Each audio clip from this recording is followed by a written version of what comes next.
Well, hello everybody, and welcome back to G Bear's Off-Grid Ways, a homestead in the desert. And yeah, I got one of those pork picnic shoulders on the barbecue, and I'm going to be smoking it. If I can keep it lit and puff on it hard enough. Anyway, anyway, yeah, I've got the charcoal lit on this end. Now you notice it's not lit anywhere else around, and it's in a big horseshoe going 3/4 of the way around the barbecue.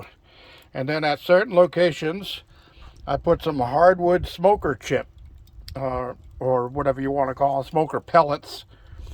But it's all of the charcoal is hardwood lump charcoal, and that's 100% all natural, of course. And then this is the barbecue hardwood pellets down here, and those add the smoky flavor, although you really don't need them because I got the hardwood charcoal going to be flavoring that also. Now this will burn slowly and keep a constant low temperature around 250 degrees for about 3.5 to 4 hours as it goes around.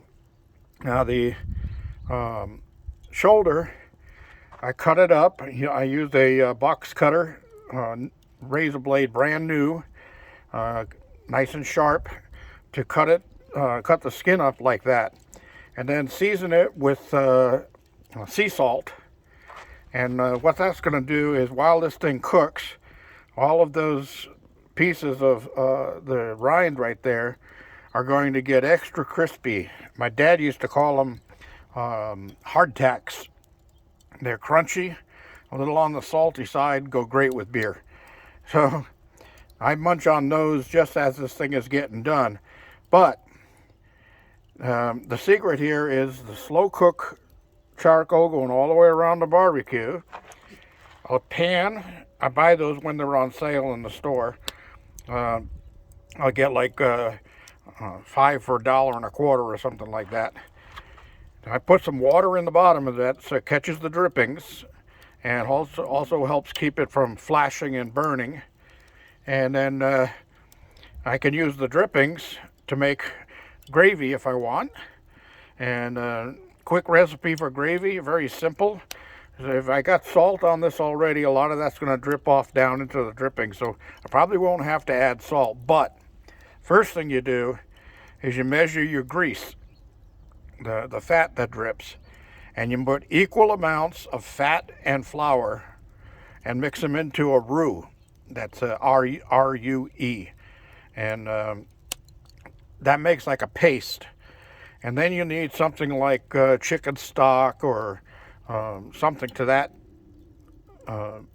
method. Now, for flavoring, if it's been a real bland cook, I've used bouillon cubes before, but you don't really need to. You just some chicken stock works great, and you start adding that a little at a time while you're stirring it over a low heat, so that you can get the consistency you want of your gravy. And then you salt and pepper to taste. Last thing you do, salt and pepper to taste. Okay, so that's it. Very simple. Now, if you're going to make your own chicken stock, remember to throw things in the pot along with the neck and the giblets and all of that, and don't use the liver. But in the pot that you're going to boil it all in, don't forget to throw some things like carrot peels or some chopped up celery leaves, things like that, and that adds a really good flavor to your stock. All right, and you don't really have to use any salts or anything like that, or salts or peppers with chicken stock, because it's usually used as a thinner for gravies. All right, so I got the first part, got gray on it, and I got some hot coals underneath. So I'm going to take my cover here and get that on in place. And the temperatures will come up as it keeps on cooking, and then I'll come out and check it in about an hour, make sure everything is going fine, and then I won't check it again for another 2 hours after that. But I'll do a short when this is all done. Now, one of the other things I wanted to mention, and I didn't put it in yesterday's video because I forgot. And it's coming up on dog chow time here, so they've all been following me around. Every time they hear the door open and close on the cabin, they think I'm coming out with their supper. So, yesterday, right about the time I got up to turn the coffee pot on in the morning, I saw the flame go out on my wall heater. Well, tank A is empty. So I switched over to tank B. And tank C over here is empty. So I got to get at least one of these. I'll take A down first because I don't have enough money to fill both of them. It's about $3.50 plus tax per gallon, and that's 25 gallons. So that's about $80-something per tank to fill it up. And I'll get one more filled because I need a backup to go through the rest of the winter. Normally I start the winter with 3. But the last time I changed it here was August 2nd. I had connected tank A. Okay, so I marked it there. So I just yesterday, 12/2, I connected tank B. So I marked that down. But that's exactly 4 months on one tank. And remember, it's been chilly every night and kind of chilly during the day. So the heater in the cabin had been running 24/7. And of course, it doesn't run much during the day because the cabin warms up with the sun shining through the windows and that. But then as it cools down, the heater will come on and off through the night with the thermostat. But figuring I can get 4 months per tank, that's going to put me into April. April 2nd is when I'll probably have to change this one out. So I've got a little bit of time before I need to take one down and fill it. But as soon as I get 80 to $100, I will take that one down and fill it. And I'm going to have to take my barbecue one down and fill it too. And that'll get me into the springtime. Because remember, the 21st of this month is the start of winter. So we haven't seen the real cold yet. Today is a beautiful day. It's got around 65 degrees out here. Barely a wind. I mean, well, there's the PMA up there sitting still, just waiting for something to move it. And unlike the river, who just goes with the flow.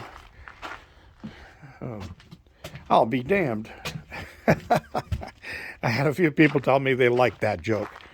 Well, and yesterday's joke, I got a lot of people that didn't understand it or missed the joke about the boomerang, getting a new boomerang for my birthday. And the whole idea behind it was a joke to say, I can't throw the old one away. Every time I throw it, it comes back. So, I know. So anyway, that's what's going on here. I wanted to make sure I got that all covered. And one last thing. And Sherry the secretary, thank you very much. I got your next care package for the puppies. I picked it up today, and that's a good thing because they close at noon today, and they won't be open again till Monday. So this would have been sitting in the post office over the weekend. But I did get it, and I opened it up here, and I will be bringing that inside the house as soon as I can. And the boxes, I understand these boxes are recyclable. I gotta find out. I'll Google it and see if there's a Chewy shipping box drop off anywhere around here. And if not, I'll fill them up with firewood and sell a box full of firewood. So one way or other, it'll work. And one last thing, Sherry. I hope I did say thank you. It's very much appreciated.